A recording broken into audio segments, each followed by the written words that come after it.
السلام علیکم دوستوں، حضرت حارث بن خزرج بیان کرتے ہیں کہ میرے والد نے کہا کہ رسول اللہ نے فرمایا، میں نے ملک الموت کو ایک انصاری کے سرہانے بیٹھا ہوا دیکھا تو کہا کہ اے ملک الموت، میرے صحابی کے ساتھ نرمی کرنا، یہ مومن ہے۔ ملک الموت نے عرض کیا، آپ خوش رہیں، اپنی آنکھیں ٹھنڈی رکھیں، کیونکہ میں ہر مومن کے ساتھ نرمی کرتا ہوں۔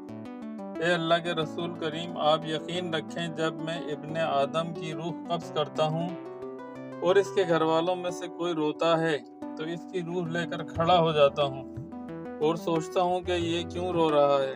اللہ کی قسم، ہم نے اس پر کوئی ظلم نہیں کیا، نہ ہی وقت سے پہلے اس کی روح قبض کی۔ اگر یہ اللہ کی تقدیر پر صبر کرے تو ان کو اجر ملے گا، اور اگر یہ چیخ و پکار اور واہ ویلا کریں گے تو گناہ گار ہوں گے۔ ہمیں تو آپ کی طرف بار بار آنا ہے، سو آپ احتیاط کریں۔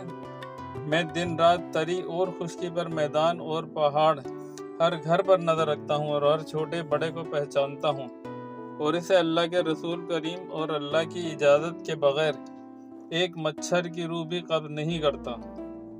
دوستوں، بہت پسند آئی تو لائک، شیئر اور سبسکرائب ضرور کیجیے گا۔ جزاک اللہ۔